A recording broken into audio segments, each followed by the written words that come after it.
The day Margaret Oliverson stood on the auction block in San Antonio, Texas, selling off her father's cattle in 1878, was the day she understood that being 6 feet 2 inches tall meant she would forever remain unwanted in a town that measured a woman's worth by how small and delicate she appeared.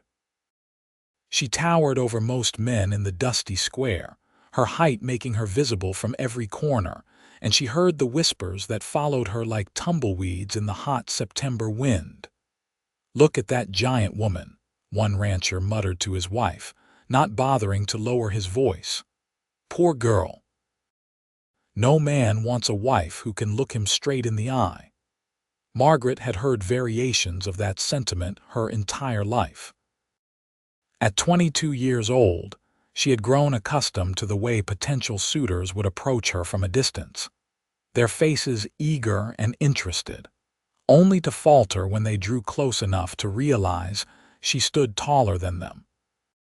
She had watched every girl she had grown up with find husbands, bear children, and settle into lives that seemed as natural as breathing, while she remained alone in her father's ranch house, caring for cattle and pretending she did not notice the pitying looks from the townspeople. Her father had died 3 months ago, leaving her with debt and a small herd that needed to be sold. The banker, Mr. Hastings, had insisted on the public auction, though Margaret suspected he simply wanted to humiliate her one final time. He had proposed to her once, back when she was 18, and he had not yet realized how much taller she was than him. When she had stood to accept his offer, the horror on his face had been unmistakable. He had stammered something about making a mistake and fled from her parlor. 2 weeks later, he had married Emily Sutherland, a tiny woman who barely reached his shoulder. The auction progressed slowly under the merciless Texas sun. Margaret watched potential buyers examine her cattle with critical eyes, and she tried to ignore how they examined her with even more judgment. The women of San Antonio stood in tight clusters, their parasols creating small circles of shade, their voices carrying across the square. "My daughter is 15 and already has 3 suitors," Mrs. Fletcher announced loudly, her eyes finding Margaret as if by accident. "Of course, she is a proper size for a young lady, delicate and feminine. Some women are simply not made for marriage," Mrs. Hastings added, her voice dripping with false sympathy. "The Lord gives us all different purposes. Perhaps Margaret is meant for other things." Margaret felt heat rise in her cheeks that had nothing to do with the September sun. She focused on the auctioneer's rapid speech, on the numbers being called out, on anything except the shame that threatened to overwhelm her. She had learned to build walls around her heart, to protect herself from the constant rejection. But some days, those walls felt paper thin. The cattle sold for less than she had hoped, but enough to clear her father's debts with a small amount remaining. As the crowd began to disperse, Margaret gathered her few belongings and prepared to return to an empty ranch house that would soon belong to someone else. The bank had given her 30 days to vacate the property. "Miss Oliverson." She turned to find Reverend Matthews approaching, his round face arranged in an expression of concern that immediately put her on guard. The Reverend had made it his personal mission to find her a husband, as if her unmarried state was a personal affront to his authority. "I have spoken with Harold Green about your situation," the Reverend said without preamble. "He is willing to marry you despite your unusual height." Margaret knew Harold Green. He was 57 years old, had buried 2 wives already, and had 6 children who needed tending. He also had a reputation for cruelty that everyone in town pretended not to notice. "That is very thoughtful of you, Reverend, but I must decline," Margaret said, keeping her voice steady. "Decline." The Reverend's eyebrows shot up. "Miss Oliverson, you are in no position to decline. You have no home, no prospects, and no other offers. Harold is willing to overlook your considerable deficiencies. You should be grateful. I would rather work as a washerwoman than marry Harold Green, Margaret said, the words escaping before she could stop them. The Reverend's face purpled. Pride is a sin, Miss Oliverson. You think yourself too good for honest work and honest marriage, but look at you. No man wants a woman who towers over him like some kind of circus freak. Harold is your last chance at respectability. The words stung because they echoed her own deepest fears. Margaret had always known she was different, had always felt the burden of her height like a yoke around her shoulders. But hearing it stated so baldly, in the middle of the town square where anyone might overhear, made something crack inside her chest. "Then I suppose I shall live without respectability," she said quietly, and walked away before the Reverend could respond. She made her way through San Antonio's dusty streets, aware of the stares that followed her. A group of young men lounging outside the saloon called out crude remarks about her height, speculating about what other parts of her might be proportionally large. Margaret kept her eyes forward and her spine straight, refusing to give them the satisfaction of seeing her flinch. The general store was her next stop. She needed supplies for the remaining month at the ranch, and she wanted to inquire about washing work. Mr. Patterson, the store owner, had always been kind to her father. Perhaps he would show her the same courtesy. But when she entered the store, she found Mrs. Patterson behind the counter instead. The woman's expression soured immediately upon seeing Margaret. "We don't need any help," Mrs. Patterson said before Margaret could speak. "I was hoping to ask about washing work," Margaret said. "Or any other employment you might have available. I said we don't need help, especially not from women who think they are too good to marry decent men." Mrs. Patterson crossed her arms, her small frame radiating hostility. "Reverend Matthews told me you refused Harold Green. Do you have any idea how insulting that is? Harold is a respected member of this community." "I meant no insult," Margaret said carefully. "I simply do not believe we would suit." "You do not believe you would suit," Mrs. Patterson repeated mockingly. "Listen to yourself. Acting like you have choices when everyone knows you will end up alone and destitute. My advice to you is to accept Harold's offer before he comes to his senses and withdraws it." Margaret purchased her supplies in silence and left the store with her small bag of goods and her pride in tatters. She had known San Antonio was not welcoming to her, but she had not realized how deeply the animosity ran. It seemed the entire town had decided her unmarried state was a personal failing that needed to be punished. The boarding house where she had taken a room after her father's death was on the far end of town. Mrs. Cooper, the proprietress, charged her double what she charged other boarders because Margaret required a longer bed. It was another small humiliation in a long string of them.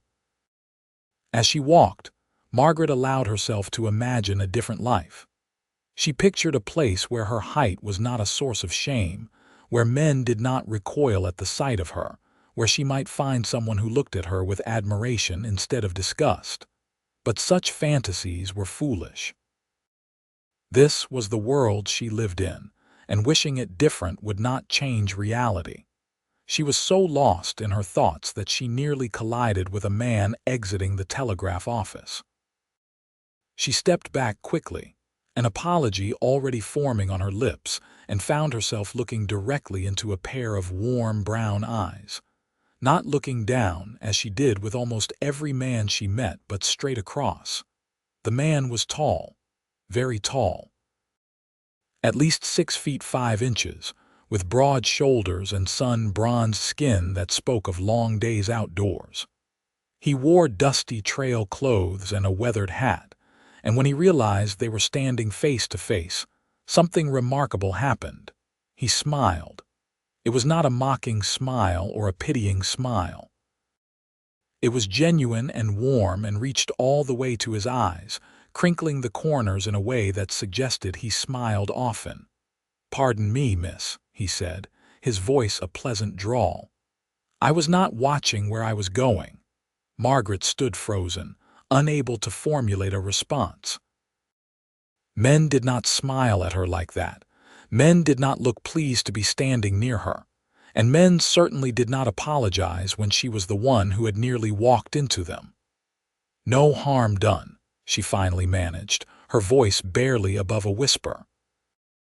The man tipped his hat to her, still smiling, and continued on his way. Margaret watched him go, her heart pounding in a way that felt both exhilarating and terrifying. She told herself it meant nothing. He was clearly just passing through San Antonio, probably a drifter or cowboy moving between ranches. She would never see him again, but for the rest of the day she could not stop thinking about that smile. That evening at the boarding house, Margaret learned more about the tall stranger. Mrs. Cooper was a notorious gossip, and she could not wait to share the news about the new arrival in town. "His name is Yates Morrison," Mrs. Cooper announced over supper, her voice pitched to carry to all 6 of her boarders. "Came in on the afternoon stage from Fort Worth. He is looking to buy ranch land in the area. Word is he sold a cattle operation up north for a considerable sum and wants to start fresh down here in Texas." "What kind of man sells a profitable ranch?" Mr. Donnelly, one of the other boarders, asked suspiciously. "The kind with ambition," Mrs. Cooper said. "I heard he is only 28 but already made a name for himself in the cattle business. Strong, smart, and wealthy. Every unmarried woman in San Antonio will be throwing herself at him by Sunday." Margaret felt a strange pang in her chest at those words. Of course they would. A man like that, with means and prospects, would have his pick of women. And he would choose someone small and delicate, someone who made him feel powerful and protective, someone the exact opposite of her. "I also heard he is freakishly tall," Miss Thornton, the schoolteacher, added with a sniff. "Over 6 feet. It is unnatural." "Unnatural on a woman, maybe," Mr. Donnelly said with a laugh. "On a man, it is impressive." The casual cruelty of the comment made Margaret's appetite disappear. She excused herself and retreated to her small room, where she sat on her specially made bed and stared out the window at the darkening Texas sky. She had spent her entire life being made to feel wrong for something she could not control. Her height was not a choice or a moral failing, yet she was treated as if it were both. And now there was a man in town who was even taller than she was, and he would be celebrated for the same trait that made her an outcast. The unfairness of it burned in her throat like unshed tears. The next morning, Margaret rose early and prepared to spend the day searching for employment. She had visited every business in San Antonio over the past few weeks, but desperation made her willing to try again. Perhaps someone would take pity on her situation. The day was already hot when she stepped outside, the Texas sun beating down with relentless intensity. She wore her best dress, a simple blue calico that her mother had made for her years ago, before the fever took her. Her mother had been tall too, though not as tall as Margaret, and she had understood the particular challenges her daughter would face. "Hold your head high," her mother had told her. "You are beautifully made just as God intended. Anyone who cannot see that is a fool." Margaret tried to hold onto that advice as she walked through town, but it became harder with every rejection. The hotel did not need housekeeping help. The restaurant had no openings for servers. The dress shop owner actually laughed when Margaret inquired about work, as if the idea of someone her size working with delicate fabrics was absurd. By noon, Margaret was exhausted and discouraged. She sat on a bench outside the courthouse, trying to decide what to do next. She had $27 to her name, enough for 3 more weeks of boarding house rent and food if she was careful. After that, she would have nothing. The sound of horses drew her attention. A group of men rode past, their conversation drifting back to her. Did you see the size of him? Man is built like a tree. Morrison, you mean? Yeah, I met him at the land office this morning, shook his hand and felt like my bones were going to break. I heard he is looking at the old Fletcher place. 10,000 acres for cattle. Margaret watched the riders pass, wondering which one of them was talking about Yates Morrison. She had not seen him since their brief encounter outside the telegraph office, but he seemed to be all anyone in San Antonio could talk about. The women were already competing for his attention, according to Mrs. Cooper's morning gossip, with several families inviting him to dinners and social events. Miss Oliverson. She looked up to find Sheriff Daniels approaching. The sheriff was one of the few people in San Antonio who had always treated her with basic kindness, though she suspected that had more to do with his respect for her father than any particular fondness for her. "Good afternoon, Sheriff," she said, trying to muster a smile. "I heard about your situation," he said, his weathered face creasing with concern. "Heard you are having trouble finding work." "News travels fast," Margaret said. "In a town this size, everything travels fast." He paused, seeming to consider his words carefully. "I might have something for you. It is not glamorous work, but it is honest and it pays." Hope fluttered in Margaret's chest. "I am interested in anything, Sheriff." "There is a ranch about 15 miles outside town. The owner, Mrs. Gertrude Pemberton, is elderly and needs help with household work. Cooking, cleaning, that sort of thing. She has trouble keeping staff because the ranch is so isolated, but she pays well and provides room and board. I could give you a letter of introduction if you are interested." 15 miles outside San Antonio meant leaving behind the only place Margaret had ever known. But it also meant escaping the constant judgment and rejection, at least for a while. "I am very interested," she said. "Thank you, Sheriff. Come by my office this afternoon and I will write the letter. You can ride out tomorrow if you like. I will lend you a horse." He tipped his hat to her. "Your father was a good man, Miss Oliverson. I would like to help his daughter if I can." For the first time in days, Margaret felt something like optimism. A job outside town, away from the people who made her feel so small despite her height, seemed like a blessing.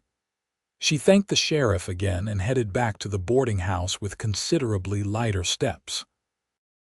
She was passing the hotel when a familiar figure emerged from the entrance. Yates Morrison looked even taller in the full light of day, his height making him stand out from the crowd as much as her own height made her conspicuous. He was accompanied by Mr. Hastings, the banker, who was gesturing animatedly as he spoke.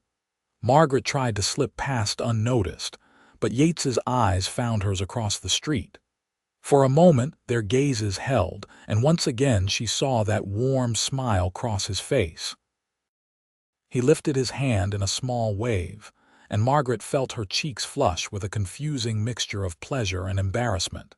She ducked her head and hurried away, her heart racing. It was foolish to read anything into a simple wave. He was just being polite, the way people were to strangers. It meant nothing, but she could not stop herself from glancing back over her shoulder. Yates was still watching her, and even from a distance, she could see that he was still smiling. That night, Margaret packed her few belongings in preparation for leaving San Antonio. She owned very little beyond clothes and a few treasured items that had belonged to her mother. Everything fit into a single trunk, a physical representation of how small her life had become. Mrs. Cooper was sorry to lose a paying boarder, but did not try to convince her to stay. "Mrs. Pemberton is a difficult woman," she warned. "She has gone through 6 housekeepers in 3 years, but if you can tolerate her demands, the isolation might suit you. At least you will not have people staring at you all the time." It was meant as a kindness, but the words still stung. Margaret thanked her and retreated to her room for one final night in San Antonio. Sleep did not come easily. She lay in the darkness, listening to the sounds of the town settling for the night, and allowed herself to imagine what her life might have been if she had been born ordinary. Would she have married by now? Would she have children? Would she wake each morning feeling loved instead of merely tolerated? She thought about Yates Morrison and his smile. She wondered what it would be like to stand next to a man without feeling like a freakish giant. She wondered if he noticed the way other men looked at him with respect instead of scorn, if he understood how different the world was when you fit its expectations of what you should be. The thoughts were torture, so she pushed them away and forced herself to think about practical matters.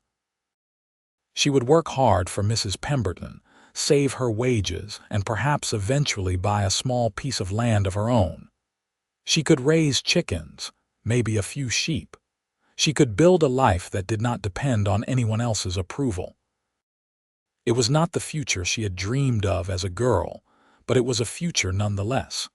And that would have to be enough. Morning arrived with a blazing sunrise that painted the Texas sky in shades of orange and pink. Margaret dressed carefully, wanting to make a good impression on her new employer. She carried her trunk down to the boarding house parlor and waited for Sheriff Daniels to arrive with the borrowed horse. She was sitting on the porch, watching the town wake up when Yates Morrison walked past. He was heading toward the land office, his long strides covering the ground quickly, and he nodded to her as he passed. "Good morning," he said, his voice friendly. "Good morning," Margaret replied, her voice barely audible. He paused, tilting his head slightly. "You are leaving town." Margaret was surprised he had noticed her trunk. "Yes, I have a job at a ranch outside San Antonio." "That is good to hear. Congratulations." He seemed genuine in his pleasure for her, which only confused her more. Why would a stranger care about her employment situation? Before she could respond, a group of young women approached from down the street. Margaret recognized the Fletcher sisters, both pretty girls in their late teens who had probably heard about the wealthy rancher in town and were hoping to catch his attention. "Mr. Morrison." Caroline Fletcher called out, waving her handkerchief. "What a lovely morning for a walk." Yates glanced at the approaching women, then back at Margaret. Something flickered in his expression, gone too quickly for her to identify.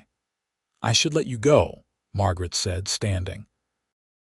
She did not want to be present for the inevitable scene of the Fletcher sisters flirting with him while she stood awkwardly to the side, her height making her an unwelcome third presence. "I hope your new position works out well," Yates said. "Perhaps I will see you around town sometime." "Perhaps," Margaret said, though she doubted it. Once she left San Antonio, she had no intention of returning unless absolutely necessary. Sheriff Daniels arrived with the horse, a gentle mare named Rosie who seemed unbothered by Margaret's height. The sheriff helped secure her trunk and handed her the letter of introduction for Mrs. Pemberton. "The ranch is due west," he said. "Follow the main trail for about 12 miles, then look for a turnoff marked with a pile of white rocks. The Pemberton place is 3 miles down that road. You cannot miss it." Margaret thanked him and mounted the horse with practiced ease. Her father had taught her to ride when she was young, and she was comfortable in the saddle despite her long legs. As she rode out of San Antonio, she allowed herself one last look back at the town that had been her home for 22 years. She saw the church steeple rising above the other buildings, the dusty Main Street, the people going about their daily business. She saw Yates Morrison surrounded by the Fletcher sisters, their small frames making him look even larger by comparison. Then she turned away and focused on the road ahead. The ride to the Pemberton ranch was long and hot, but Margaret found herself enjoying the solitude. Out here, with nothing but open land and endless sky, her height did not matter. There was no one to judge her, no one to whisper behind her back. For the first time in weeks, she felt like she could breathe. The turnoff appeared exactly where Sheriff Daniels had said it would. Margaret guided Rosie down the narrower trail, watching for signs of the ranch. The land here was rougher, with rocky outcroppings and scrubby vegetation that spoke of poor soil and limited water. The Pemberton Ranch house was a squat adobe structure that had seen better days. The windows needed washing, the door needed painting, and the yard was overgrown with weeds. But there was a sturdy barn and a few outbuildings, and Margaret could hear cattle lowing somewhere in the distance. She dismounted and tied Rosie to a post, then approached the house. Before she could knock, the door swung open to reveal a tiny woman with snow-white hair and sharp blue eyes. "You must be the Oliverson girl," the woman said without preamble. "Sheriff Daniels sent word you were coming. I am Gertrude Pemberton. Pleased to meet you, Mrs. Pemberton," Margaret said, holding out the letter. Mrs. Pemberton waved it away. "If the sheriff vouches for you, that is good enough. Come inside and let me show you around." The interior of the house was surprisingly well kept despite its shabby exterior. The furniture was old but clean, and there were touches of personality everywhere. Embroidered cushions, framed photographs, a well-loved Bible on the side table. "I cannot do the heavy work anymore," Mrs. Pemberton said, leading Margaret through the rooms. "My hands shake too much for cooking, my back is too weak for scrubbing floors, and my eyes are not what they used to be. I need someone strong and capable. Think you can handle it?" "Yes, madam," Margaret said. "The pay is $15 a month plus room and board. You will have Sundays off, though there is not much to do out here on Sundays or any other day. I do not entertain visitors, and I do not tolerate laziness or sass. We will get along fine as long as you work hard and mind your own business. Understood?" "Understood, Mrs." Pemberton studied her for a long moment, her sharp eyes taking in every detail of Margaret's appearance. "You are even taller than the sheriff said." Margaret braced herself for the inevitable commentary about her height, the questions about why she was not married, the judgment she had learned to expect. But Mrs. Pemberton just nodded approvingly. "Good. You will be able to reach the high shelves without a stool. Your room is at the back of the house. Get yourself settled, then come help me with supper." It was the most practical response to her height that Margaret had ever received, and she felt a rush of gratitude toward this no-nonsense old woman who seemed to care more about capability than appearance. Her room was small but clean, with a narrow bed that was almost long enough for her and a window that looked out over the prairie. Margaret unpacked her trunk, hanging her few dresses on pegs and arranging her mother's things on the dresser. Already, this felt more like home than the boarding house in San Antonio ever had. Over the next few weeks, Margaret settled into a routine at the Pemberton Ranch. She woke before dawn to start breakfast, spent her mornings cleaning and doing laundry, and devoted her afternoons to cooking and mending. The work was hard but satisfying, and Mrs. Pemberton, while demanding, was never cruel. The old woman had stories to tell during their evening meals. She had come to Texas as a young bride in 1835, had survived the Texas Revolution, had raised 4 children on this ranch with her husband. 3 of those children were dead now, claimed by fever, war, and accident. The 4th, a son, lived in California and never wrote. "People leave, Mrs.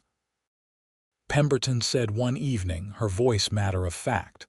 "They die, or they move on, or they just stop caring. The sooner you accept that, the less it will hurt." It was a bleak philosophy, but Margaret understood where it came from. She too had learned not to expect much from others, had built walls around her heart to protect against inevitable disappointment. But sometimes, in the quiet moments before sleep, she found herself thinking about Yates Morrison and his smile. It was foolish and pointless, but she could not seem to stop herself. She wondered if he had bought the Fletcher ranch, if he was courting one of the local women, if he ever thought about the tall woman he had met briefly in San Antonio. Probably not. She was just another face in a town full of strangers to him. One Sunday in early October, Mrs. Pemberton announced that she needed supplies from town and that Margaret should take the wagon and fetch them. She provided a list and money, along with strict instructions about what to buy and what to avoid. "Take your time," Mrs. Pemberton said. "Enjoy the outing. God knows you have earned a break." Margaret hitched the wagon and made the long drive back to San Antonio with mixed feelings. She had not missed the town or its people, but she had to admit it felt good to see something other than endless prairie and scrubland. San Antonio was busy on this Sunday afternoon. After church services, people filled the streets, visiting with neighbors and conducting business. Margaret completed her shopping quickly, wanting to avoid as many people as possible. She was loading the supplies into the wagon when she heard raised voices from the alley beside the general store.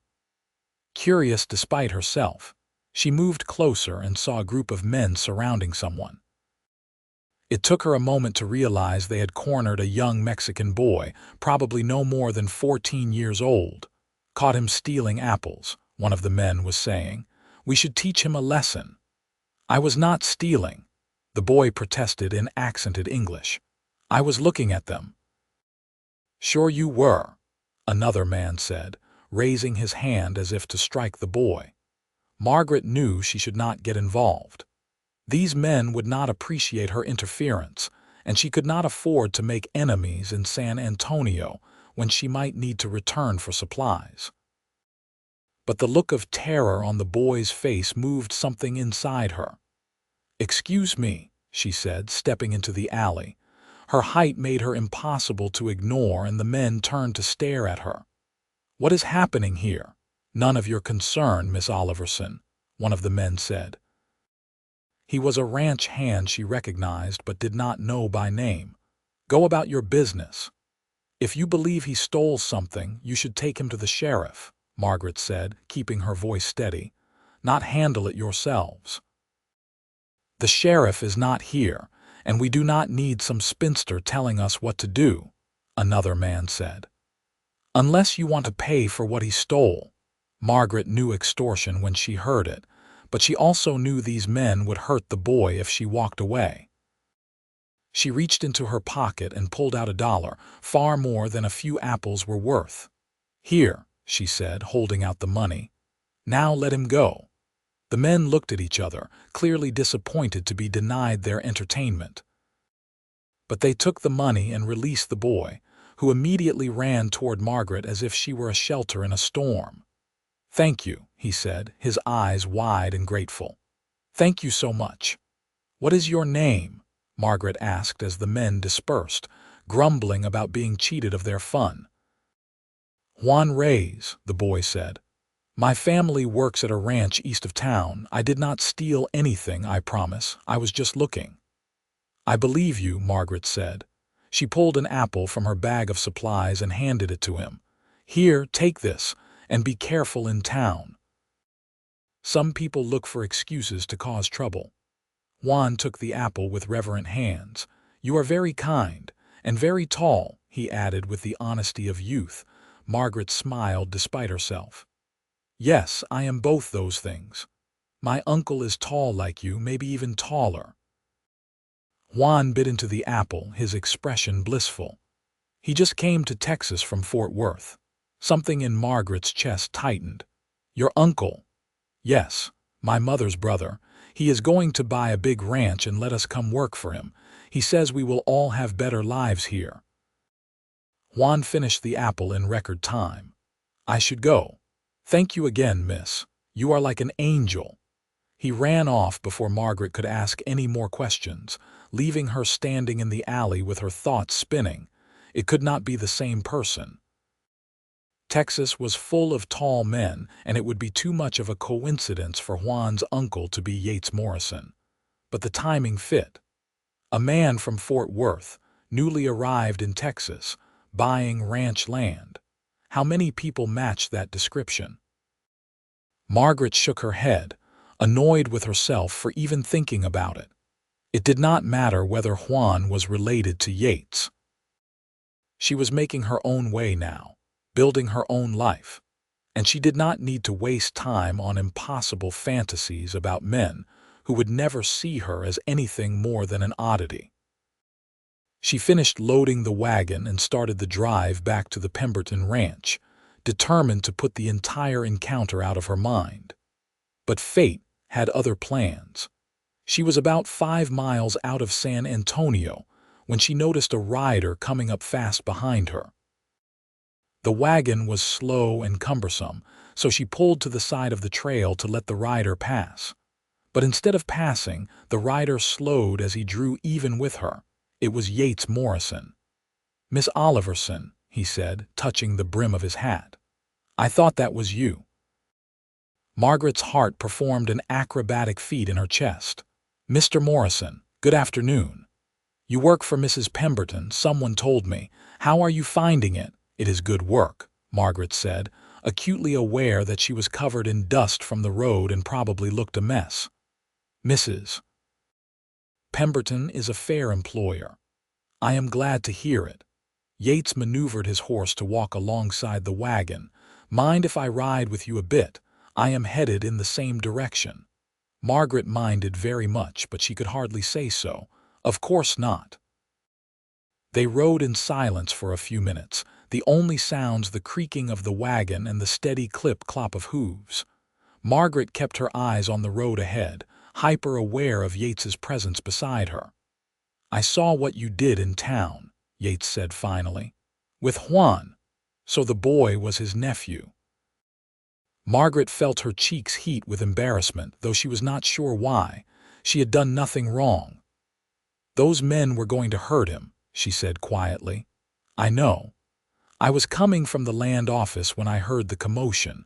By the time I got there, you had already handled it." There was something in his voice that Margaret could not quite identify. Admiration, maybe. "That was brave of you." "It was nothing." "It was not nothing." Yates was quiet for a moment. "Juan is my sister's oldest boy. She died 2 years ago and her husband passed last spring. I am all the family those kids have left. I brought them down to Texas with me because I wanted to give them a better life. But I cannot be everywhere at once, and I worry about them in town." "People can be cruel," Margaret said, thinking of her own experiences. "Yes, they can." Yates looked at her, his brown eyes thoughtful. "Especially to people they see as different." There was a weight to those words that made Margaret think he was talking about more than just Juan. She glanced at him and found him watching her with an expression she could not read. "You are heading to the Pemberton place?" he asked, changing the subject. "Yes, it is still another 10 miles or so." "I purchased the old Fletcher Ranch," Yates said. "It adjoins the Pemberton property on the eastern border. We are going to be neighbors." Margaret's hands tightened on the reins. Neighbors. She would see him regularly, this man who made her feel things she had no business feeling. This man who was probably courting half the eligible women in San Antonio while she cleaned floors and washed dishes. "Congratulations on your purchase," she managed to say. "Thank you. It is a good piece of land. Needs work, but I have plans for it." He paused. "I was hoping to hire some help. Ranch hands mostly, but also someone to help with cooking and housekeeping. My nephews and nieces will be living with me, and I want to make sure they are properly cared for." "Do you know anyone who might be interested?" was he asking her. No, he could not be. She already had a position with Mrs. Pemberton. "I do not know anyone offhand," Margaret said carefully, "but I could ask around. I would appreciate that." They had reached a fork in the trail. Yates pulled his horse to a stop. "I turn off here. "It was nice talking to you, Miss Oliverson." "You as well, Mr. Morrison." He smiled at her, that same warm smile that had caught her off guard their first meeting, and rode off toward his new ranch. Margaret watched him go, her emotions a tangled mess of hope and dread. She could not afford to develop feelings for Yates Morrison. He was her employer's neighbor, nothing more. The fact that he treated her with basic kindness did not mean anything special. He was probably that friendly to everyone. But as she continued driving toward the Pemberton ranch, she could not stop replaying their conversation in her mind, analyzing every word for hidden meaning that probably was not there. Over the following weeks, Margaret did indeed see Yates regularly. He stopped by the Pemberton ranch frequently to discuss water rights and fence lines with Mrs. Pemberton, and he always made a point of greeting Margaret when he saw her. Sometimes he brought his nephew Juan, who had taken to following Margaret around like a devoted puppy, chattering about his uncle's ranch and the cattle they were bringing in.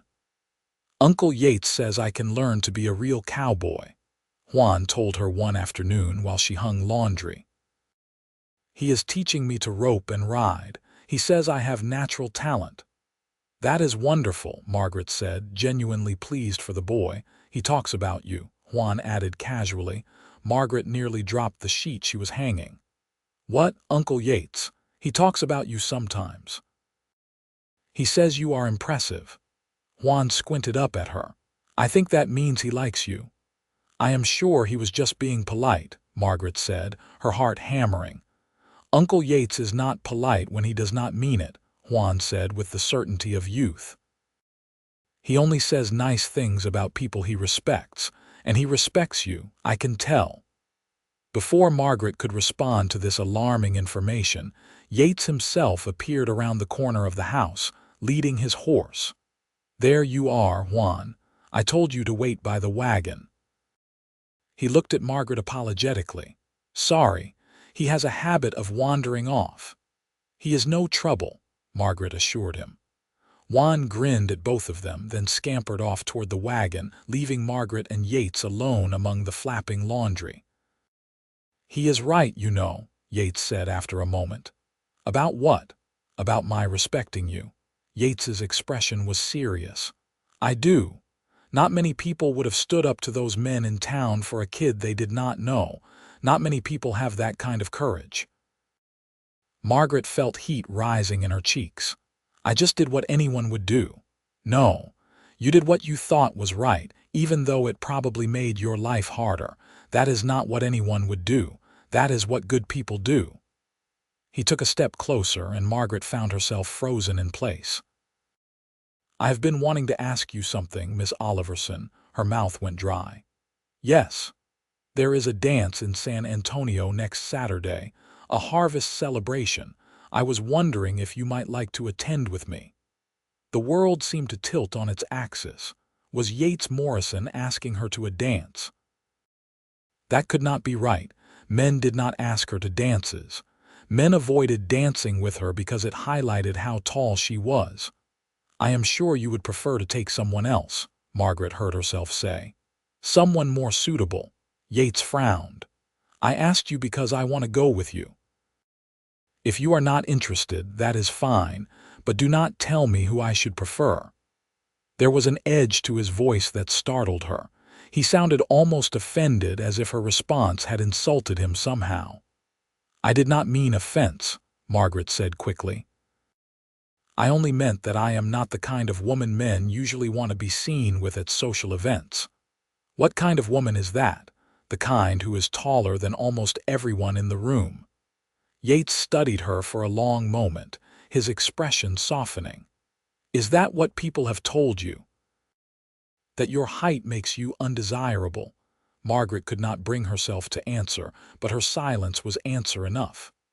"Well, they are wrong," Yates said firmly. "And honestly, I do not give a damn what people think. I am asking you because I enjoy your company and I would like to know you better. Your height has nothing to do with it, except that it means we can actually talk to each other face to face, which I find refreshing." He paused. "So will you come to the dance with me or not?" Margaret's heart was racing so fast she felt dizzy. Every instinct told her to refuse, to protect herself from inevitable disappointment. But there was something in Yates's eyes, a genuine warmth and interest that made her want to be brave. "Yes," she whispered, "I will go with you." Yates's face broke into a wide smile. "Good. I will pick you up Saturday evening." 6 o'clock.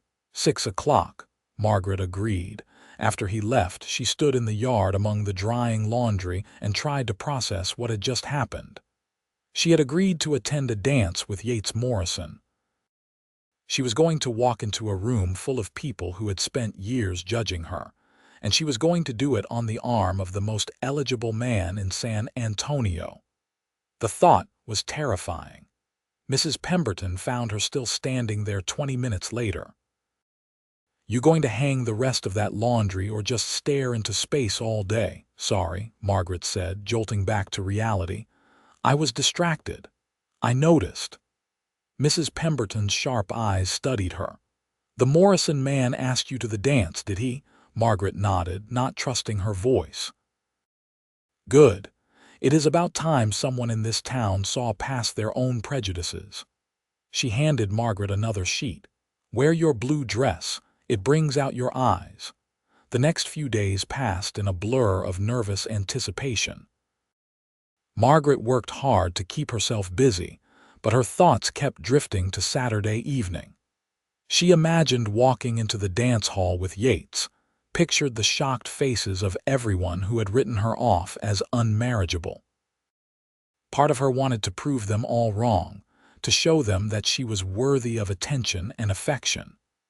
But another part of her worried that this was all a mistake, that Yates would take one look at her in her best dress and realize what a foolish choice he had made. Saturday arrived faster than she was ready for. Margaret spent the afternoon preparing, washing her hair and pressing her blue dress with hands that shook slightly. Mrs. Pemberton helped her arrange her hair in a simple but elegant style, and even produced a silver necklace that had belonged to her daughter. "You look beautiful," Mrs. Pemberton said, and Margaret almost cried at the simple kindness in her voice. Yates arrived precisely at 6 o'clock, driving a clean wagon with cushioned seats. He wore his best clothes, a dark suit that made him look even more handsome, and when he saw Margaret, his eyes widened with appreciation. "You look lovely," he said, offering his hand to help her into the wagon. "Thank you," Margaret managed. "You look very nice as well." The drive to San Antonio was filled with easy conversation. Yates told her about his plans for the ranch, about his nephews and nieces, about his hopes for the future. Margaret found herself relaxing in his company, her earlier fears fading as she listened to his warm voice and easy laughter. But as they approached the town, her anxiety returned with full force. What was she doing? This was madness. Everyone would stare at them, would whisper and judge. She would be subjected to the same cruel scrutiny she had endured her entire life, and this time it would be even worse because she had dared to reach above her station. "Margaret," Yates said softly, and she realized he had used her first name for the first time. "You are gripping the seat so hard your knuckles are white. What is wrong?" "I should not have agreed to this," Margaret said, the words tumbling out. "Everyone will talk about us. They will say terrible things. They will wonder why you chose to be seen with me when you could have taken any woman in town." Yates pulled the wagon to a stop at the edge of town, out of sight of the dance hall. He turned to face her fully, his expression serious. "Look at me," he said gently. When she did, he continued. "I do not care what they say. I do not care if they talk or whisper or judge. I have spent my entire life being stared at and commented on because of my size. When I was young, it bothered me. I tried to make myself smaller to blend in, but I finally realized that was impossible. I am who I am, and anyone who has a problem with that is not worth my time or energy." "It is different for men," Margaret said. "Your height makes you impressive. Mine makes me a freak." "No," Yates said firmly. "The only difference is how people choose to react to it. But their reactions say more about them than about us. You are not a freak, Margaret. You are a beautiful, courageous, kind woman who happens to be tall, and I am proud to be here with you. The question is whether you are willing to walk into that dance hall and show everyone that their opinions do not define you." His words struck something deep inside her. For years, Margaret had allowed other people's judgments to shape how she saw herself. She had accepted their assessment that she was too tall, too different, too wrong. But what if they were the ones who were wrong? What if the problem was not her height but their narrow-mindedness? "I am afraid," she admitted. "I know," Yates said, "but I will be right beside you the entire time. And Margaret, we do not have to go if you truly do not want to. I will turn this wagon around right now and we can go somewhere else. Somewhere we can just be ourselves without an audience." The offer was tempting. But Margaret thought about all the years she had hidden, all the times she had made herself small to accommodate other people's discomfort. She thought about young Juan, who would grow up watching how the world treated people who were different. She thought about the woman her mother had tried to raise her to be, brave and proud and unafraid. "No," she said, straightening her shoulders. "Let us go to the dance." Yates smiled, and this time there was pride in his expression. "That is my girl."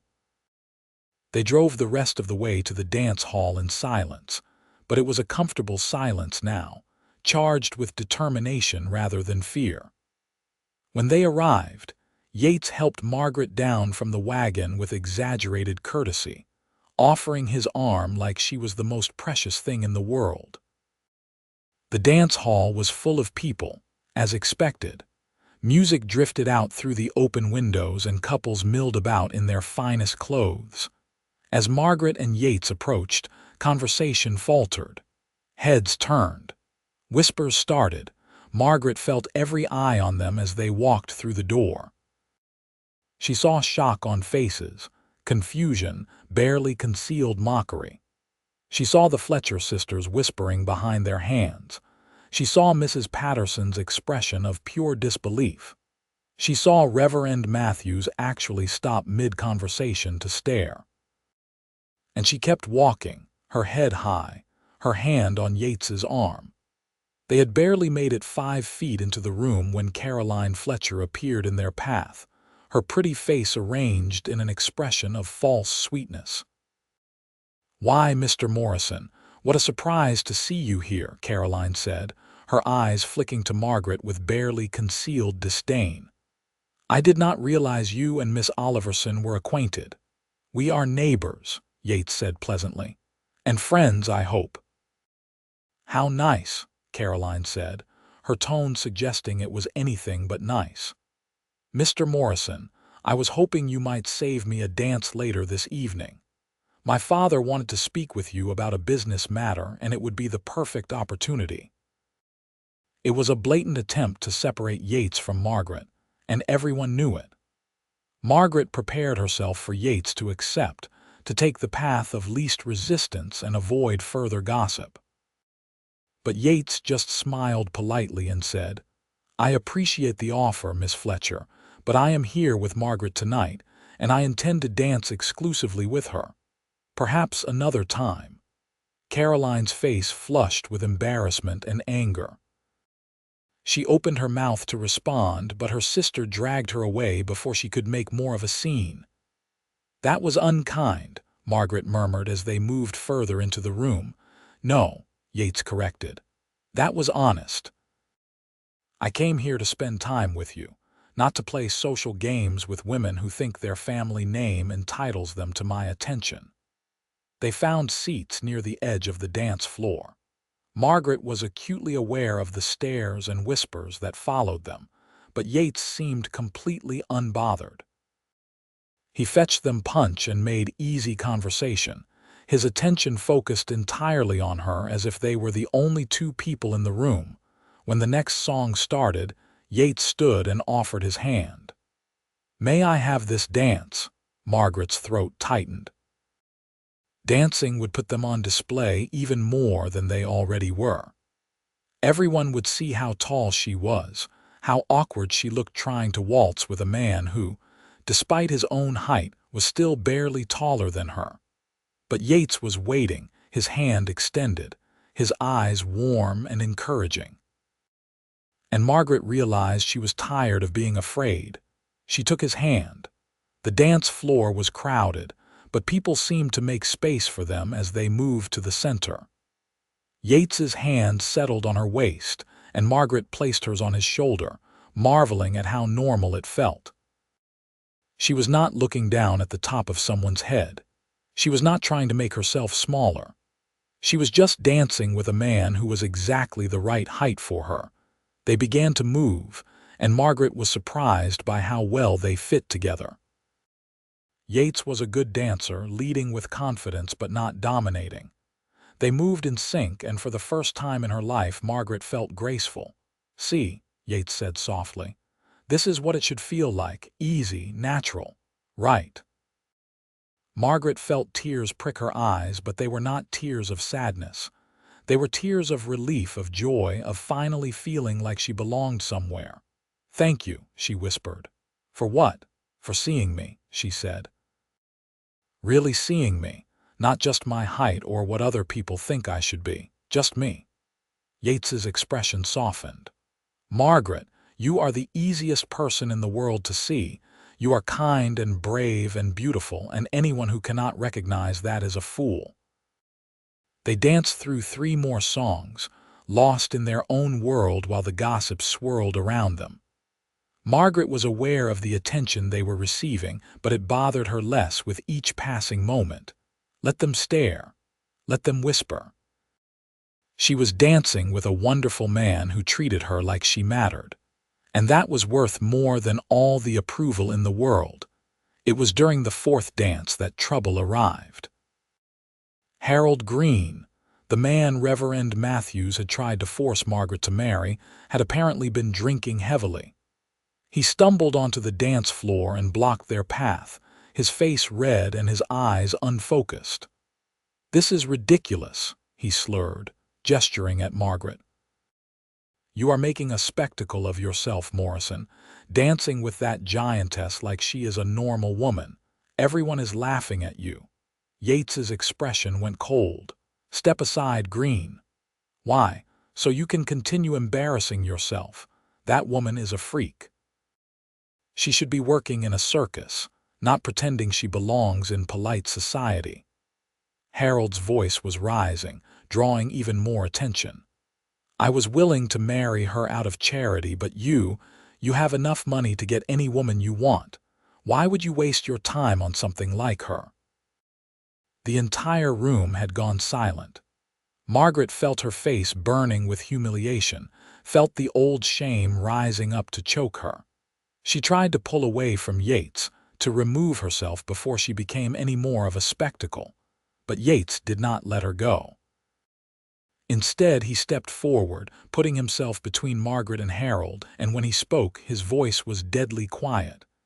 "You will apologize to Margaret right now, or I will remove you from this building myself." Harold laughed. "Apologize? For what? Telling the truth." What happened next took maybe 3 seconds, but Margaret would remember it in perfect detail for the rest of her life. Yates's fist connected with Harold's jaw in a swift, clean punch that sent the older man sprawling to the floor. The sound echoed through the silent room like a gunshot. "I told you to apologize," Yates said, standing over Harold's prone form. "But since you lack the basic decency to treat another human being with respect, let me make something very clear to everyone in this room." He turned, addressing the entire dance hall. "Margaret Oliverson is twice the person most of you will ever be. She has more courage, more kindness, and more grace than anyone I have met. If anyone else wants to insult her, they can deal with me. And I promise you, I am not in a charitable mood tonight." The silence that followed was absolute. No one moved, no one spoke.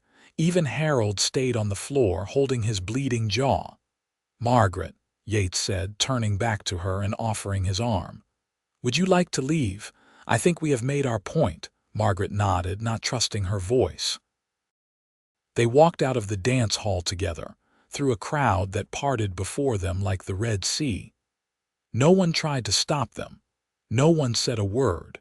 It was not until they were back in the wagon, heading away from San Antonio, that Margaret finally found her voice. "You did not have to do that," she said. "You did not have to defend me. Now everyone will think badly of you." "I do not care what they think," Yates said. "And I meant every word I said. You are an extraordinary person, Margaret. I am honored that you gave me the chance to spend this evening with you. Even though it ended with you punching someone." A smile tugged at the corner of his mouth. "Especially because it ended with me punching Harold Green. That man has needed someone to knock sense into him for years." Despite everything, Margaret found herself laughing. It started as a small giggle but quickly grew into full-bodied laughter that made her sides ache. Yates joined in, and soon they were both laughing so hard they had to stop the wagon because he could not see the road through his tears. When they finally calmed down, Yates turned to her with an expression of wonder. "I have never heard you laugh like that before." "I have never had reason to," Margaret admitted. "Then I will make it my mission to give you reasons," Yates said. "Every day if you will let me." The weight of those words settled between them. They were not just talking about laughter anymore. They were talking about something deeper, something that terrified and thrilled Margaret in equal measure. "Yates," she said carefully, "what are we doing here? What is this?" "I am not sure," he admitted. "All I know is that when I am with you I feel like myself, not the tall man everyone stares at, not the rich rancher everyone wants something from, just Yates. And I think maybe you feel the same way when you are with me, like you can just be Margaret." He was right. When she was with Yates, the constant awareness of her height, the shame and self-consciousness that had been her companions for so long, faded into the background. She was just a woman spending time with a man she was coming to care for deeply. "I do," she whispered. Yates reached over and took her hand, lacing his fingers through hers. "Then let us see where this goes. No expectations, no pressure.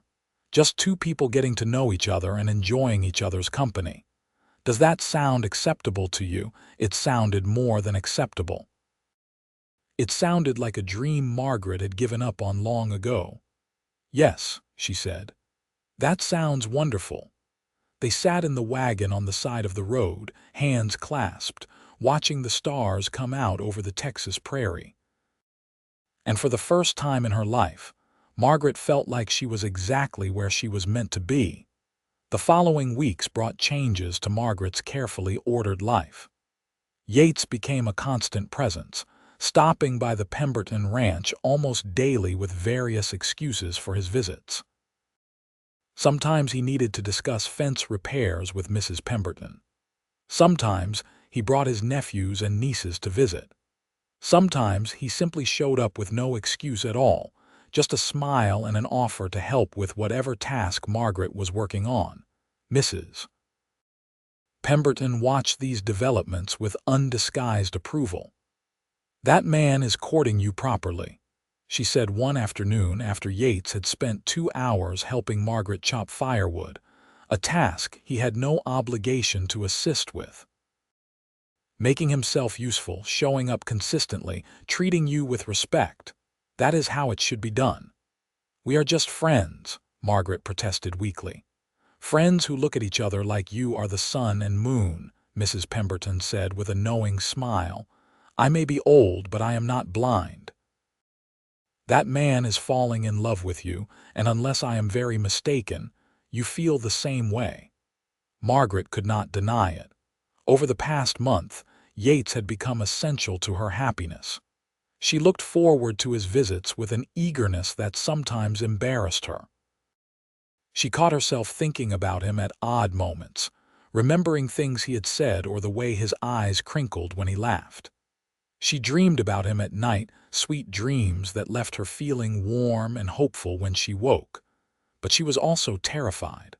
Love meant vulnerability. It meant giving someone the power to hurt you. And Margaret had been hurt so many times already that the thought of opening herself up to more pain was almost unbearable. Yates seemed to sense her hesitation. He never pushed, never demanded more than she was ready to give. He simply showed up, day after day, proving through his actions that he was trustworthy, that his feelings were genuine, that she could depend on him. It was November when things shifted again. Yates arrived at the Pemberton Ranch one Sunday afternoon with all 4 of his charges in tow. Juan, who was now 14, Maria, who was 12, Elena, who was 10, and little Diego, who was 7.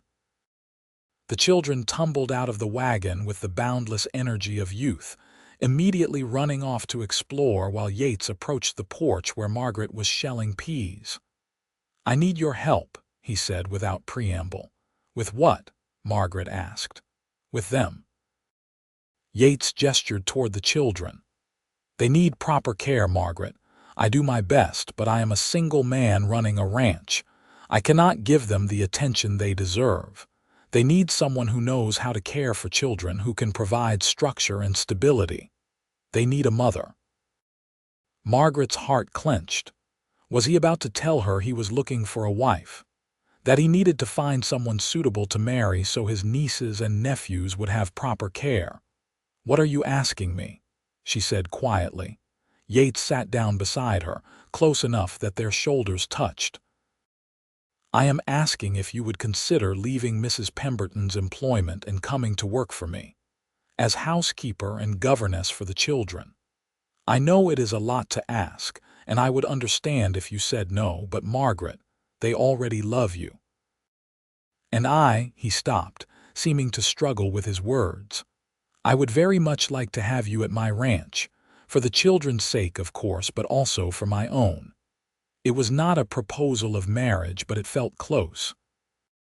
He was asking her to become part of his household, to help him raise his sister's children, to build a life together even if the official boundaries remained proper and respectable. "What would Mrs. Pemberton do without me?" Margaret asked, grasping for practical concerns because the emotional implications were too overwhelming. "I already spoke with her," Yates admitted. "She said she would miss you, but that she would not stand in your way if this was what you wanted. She also said something about you deserving happiness, and that I had better make sure you got it or she would shoot me herself." That sounded like Mrs. Pemberton. Margaret felt tears prick her eyes at the old woman's gruff affection. "The children really love me?" she asked. "They adore you. Juan talks about you constantly. Maria asks when you are coming to visit. Elena wants you to teach her to bake bread. And Diego drew a picture of you that I have hanging in the kitchen because he was so proud of it." Yates paused. "And I think they need you, Margaret. They lost their parents. They are in a new place with an uncle who loves them, but does not always know how to show it properly. You could give them stability and care in a way I cannot." It was a good argument, appealing to her compassionate nature. But Margaret suspected that was not the only reason Yates wanted her at his ranch. "And what do you need?" she asked boldly. Yates met her eyes. "You. I need you, Margaret. I need to see you every day. I need to hear your voice and your laugh. I need to know you are part of my life, not just someone I visit when I can find excuses. I am not proposing marriage because I do not want you to feel pressured, and I want to give us time to be sure this is right. But I am asking you to take a step closer to me, to let us build something together."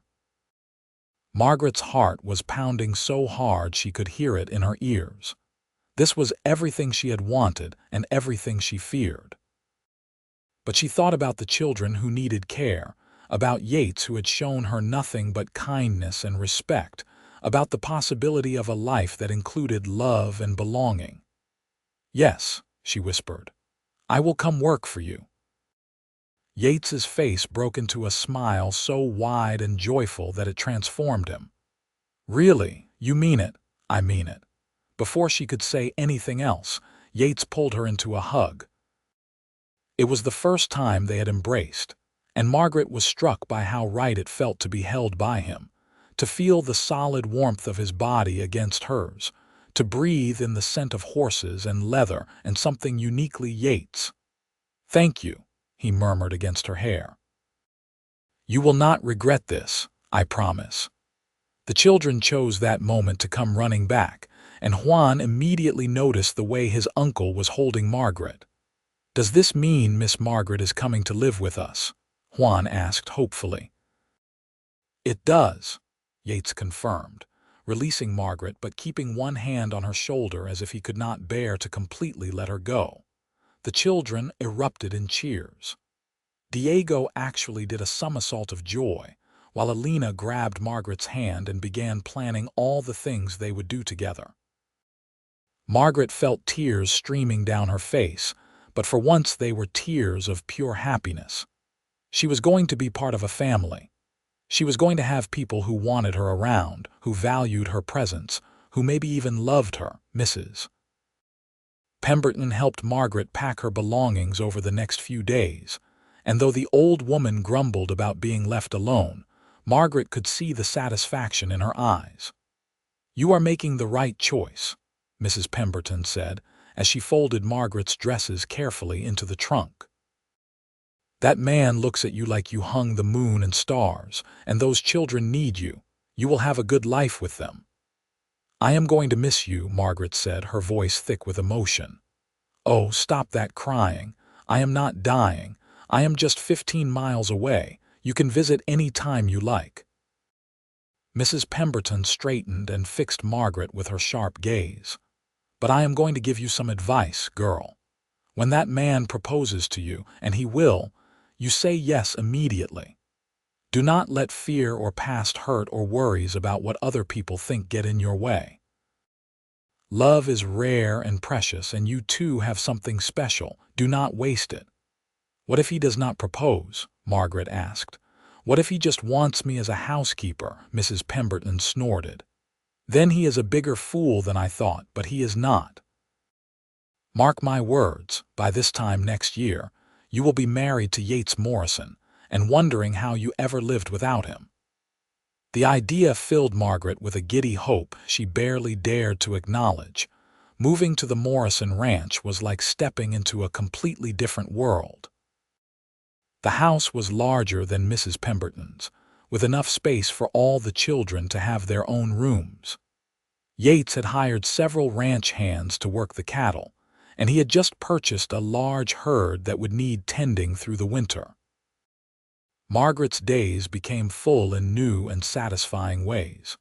She woke before dawn to prepare breakfast for the household, then saw the children off to their morning lessons. She spent her days cooking, cleaning, mending, and managing all the tasks required to keep a busy household running. But unlike her work for Mrs. Pemberton, this felt different. This felt like caring for people she loved rather than performing duties for an employer. The children blossomed under her care.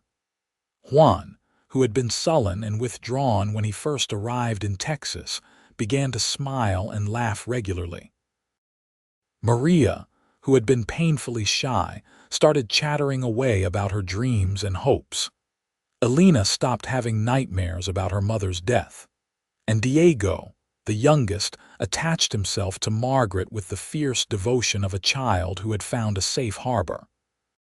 Yates noticed the changes in his nieces and nephews. "You have been good for them," he told Margaret one evening after the children were in bed.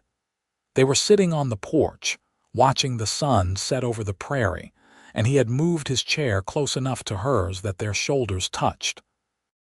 "They are good children," Margaret said. "They just needed stability and affection." "They needed you," Yates corrected. He was quiet for a moment, then added, "I needed you too. This house feels like a home now, not just a place where I keep my belongings." Margaret's heart swelled. "It feels like home to me too." Yates took her hand, a gesture that had become common between them.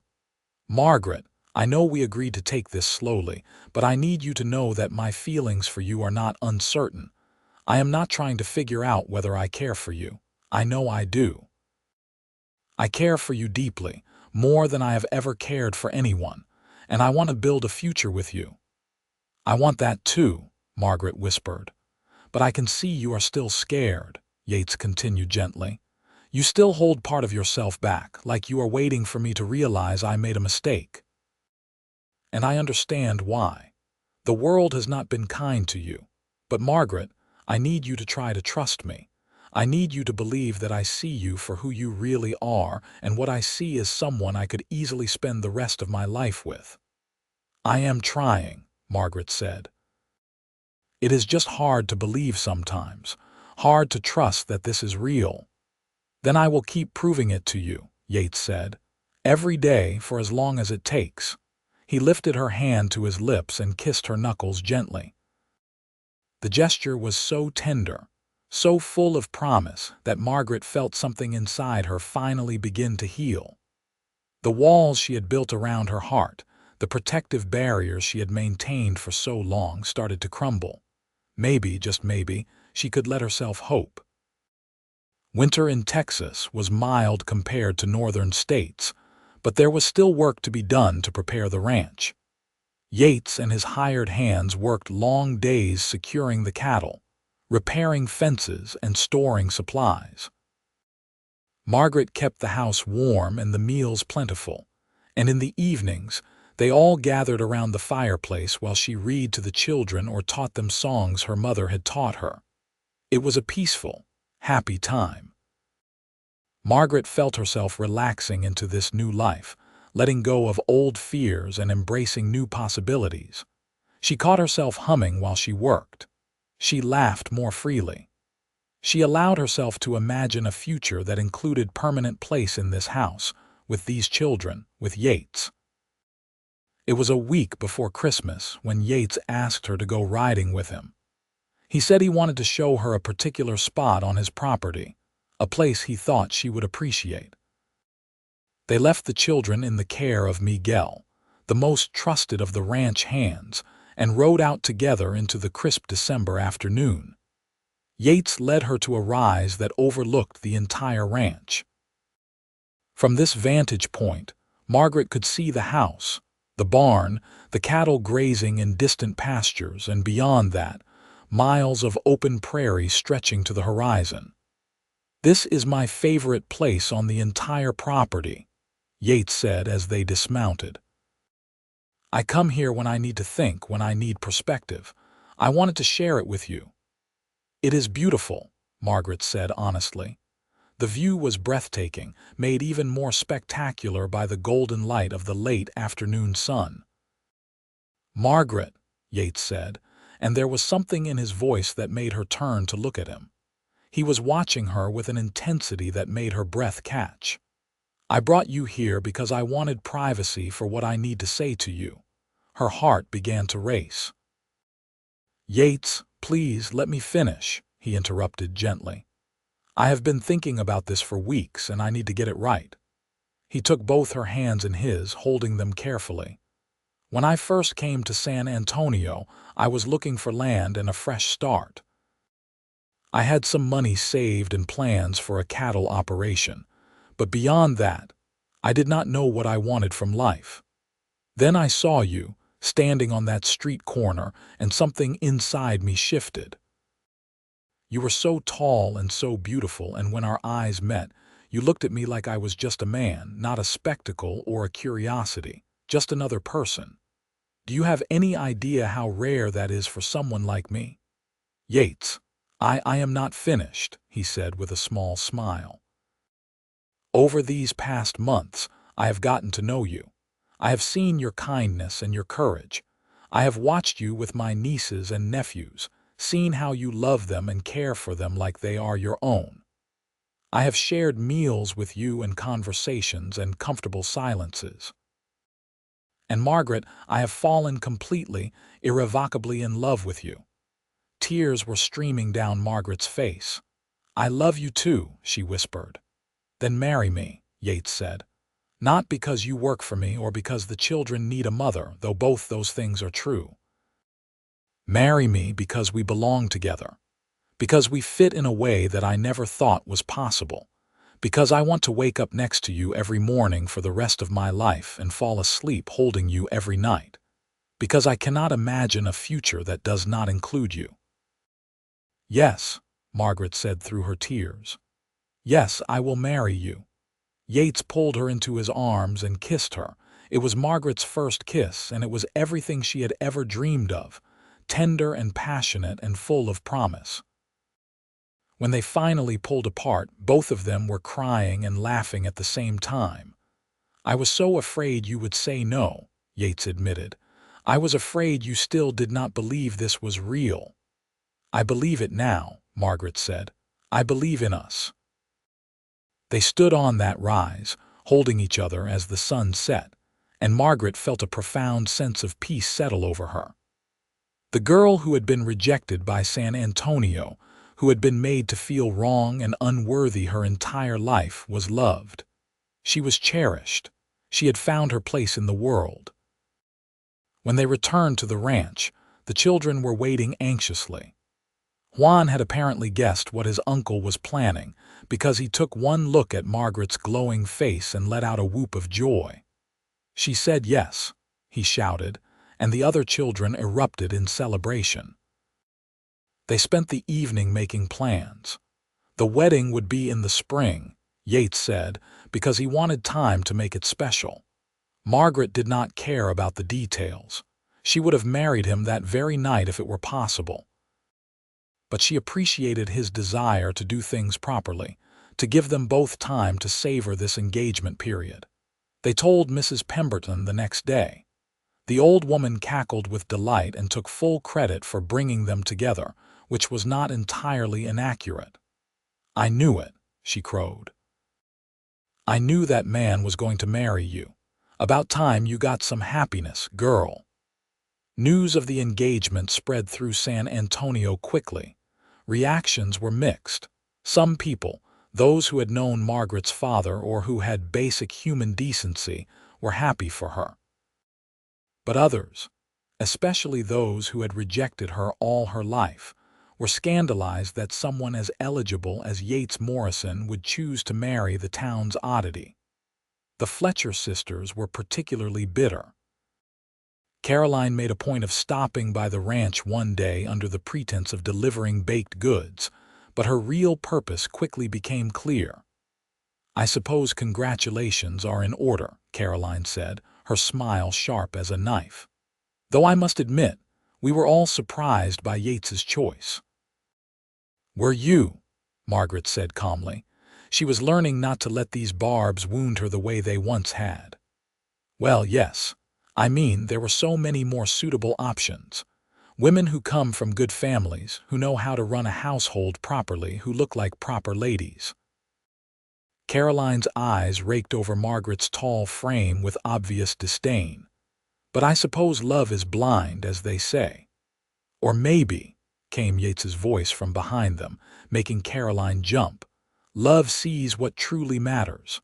Margaret is the most suitable woman in all of Texas as far as I am concerned.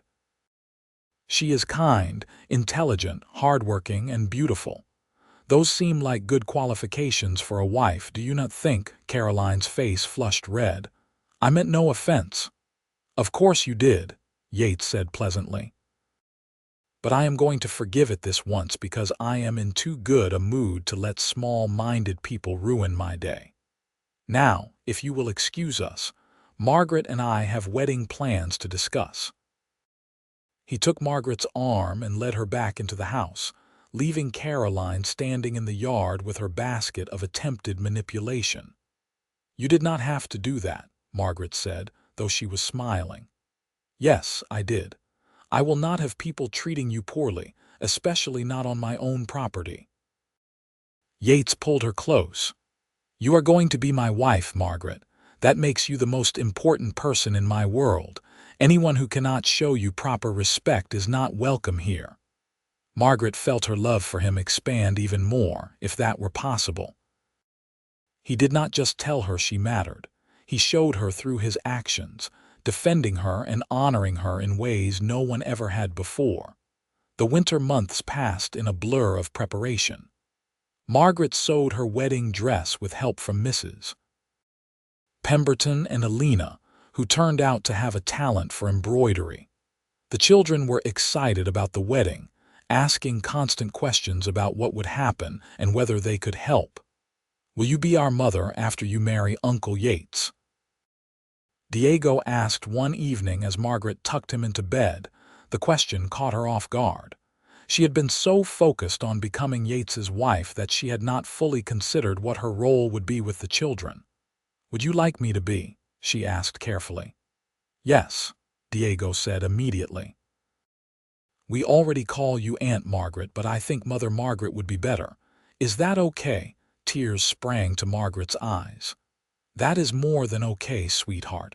I would be honored to be your mother." Diego threw his arms around her neck. "Good. Because you are the best almost mother anyone could have." When she told Yates about the conversation later, he pulled her into a long embrace. "Those children have not called anyone mother since my sister died," he said quietly. "The fact that they want to give you that title means everything to me. It means they feel safe with you, loved by you." "I do love them," Margaret said. "So much it surprises me sometimes. I never thought I would have children of my own, but now I cannot imagine life without them." "They are ours," Yates said firmly. "Not just mine or just yours, ours. A family we are building together." The concept of family, of truly belonging somewhere and to someone, was still new enough to Margaret that it sometimes overwhelmed her. But it was a good overwhelming, a feeling of abundance rather than lack. As spring approached, San Antonio began preparing for the wedding. Reverend Matthews had initially refused to perform the ceremony, still bitter about Margaret's rejection of Harold Green. But Sheriff Daniels had a quiet word with him, and suddenly the Reverend decided he could find time in his schedule after all. The wedding was planned for April 15th at the small church in San Antonio.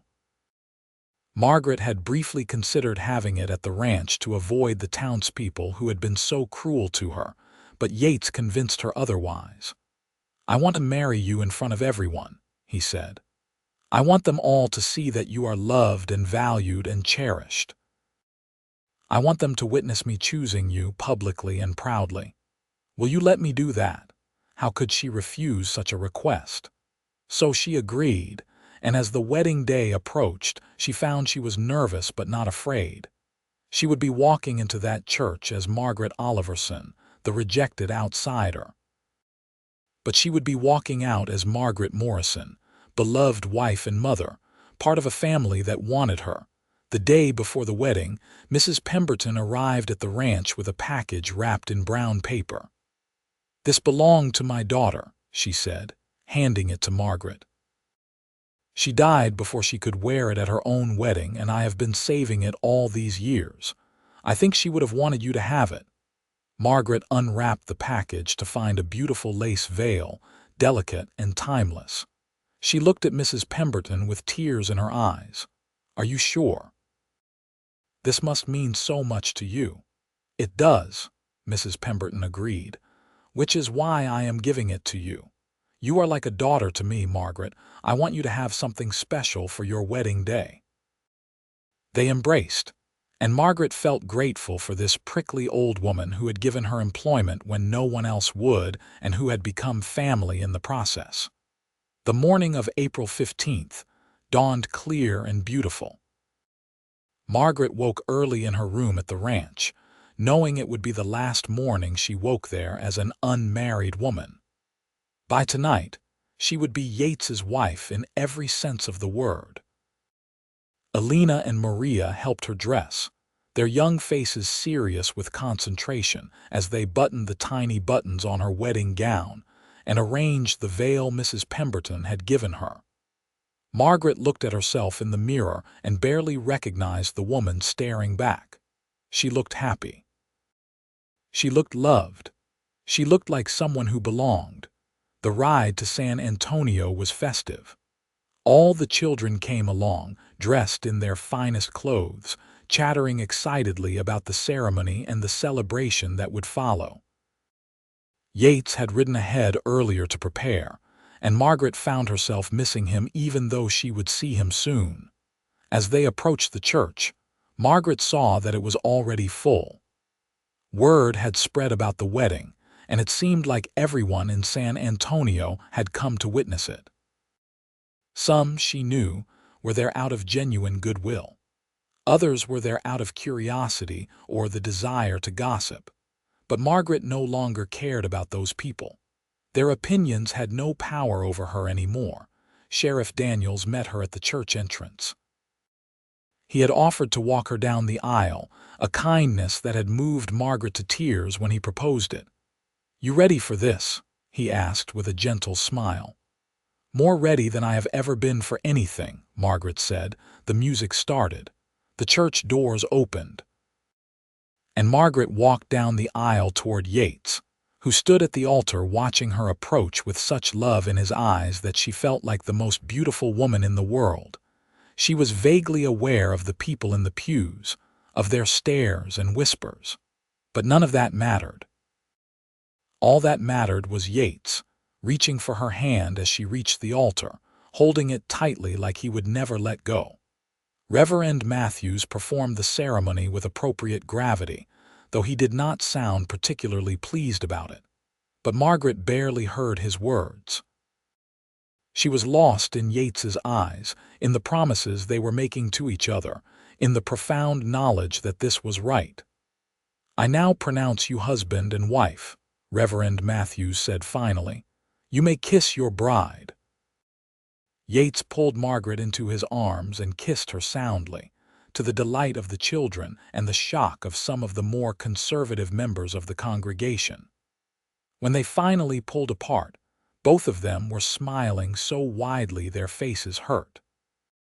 They walked back down the aisle together, hand in hand, and Margaret felt like she was floating. The church doors opened onto the bright April sunshine, and she saw their future stretching out before them, full of promise and possibility. The celebration that followed was held at the ranch. Miguel and the other ranch hands had transformed the yard into a festive space with tables and decorations.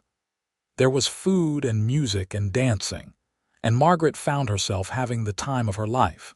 She danced with Yates first, of course, and then with each of the children. She even danced with Sheriff Daniels and Mrs. Pemberton, who proved surprisingly spry for her age. And through it all, she felt surrounded by love and acceptance in a way she never had before. As evening fell and the guests began to leave, Yates pulled Margaret aside. "Happy?" he asked. "Deliriously so," she confirmed. "Good, because I plan to keep you that happy for the next 60 or 70 years. He kissed her forehead tenderly. "Thank you for marrying me, Margaret Morrison. You have made me the luckiest man in Texas." "I love you," Margaret said simply. "I love you too." More than words can express. They stood together watching the sun set over their ranch, their home, their future. And Margaret knew with absolute certainty that she had found where she belonged. The years that followed were full and rich. Margaret and Yates settled into married life with ease, their relationship deepening with each passing season. The children thrived under their care, growing into capable, confident young adults who never forgot the love that had saved them. Juan eventually took over much of the ranch management, proving to have his uncle's talent for cattle breeding. Maria became a teacher, traveling back to San Antonio to educate the next generation of children. Alina married a local rancher and started her own family just a few miles away. And Diego, sweet Diego, became a doctor, dedicating his life to healing others. Margaret and Yates expanded the ranch over time, building it into one of the most successful operations in the region. But more importantly, they built a family. In 1881, Margaret gave birth to their first child, a son they named Thomas. 2 years later came Sarah, and then another boy, James, in 1885. Each pregnancy had been a miracle to Margaret, who had never imagined she would bear children of her own. Yates was a devoted father, tender and patient with all their children. And the older kids, the ones they had raised together, doted on their younger siblings with fierce protective love. San Antonio gradually changed its attitude toward Margaret.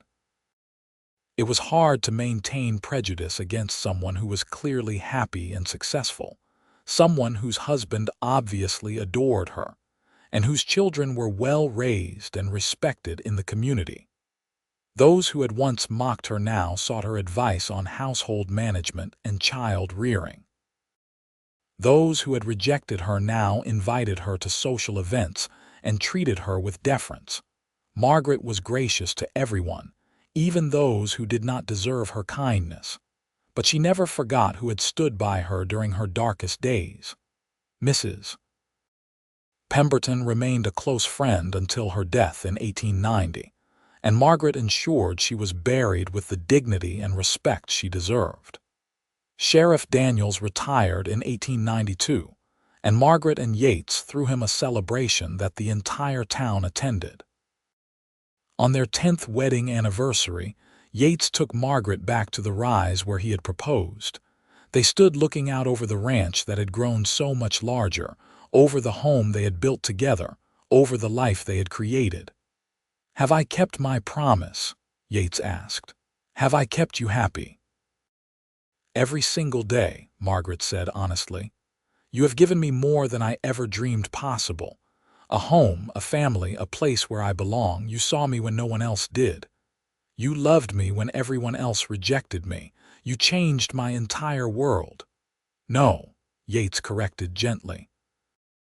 "We changed each other's worlds. You gave me purpose, Margaret. You made me want to be better, to build something meaningful. Before you, I was just drifting. Now I have everything I could ever want."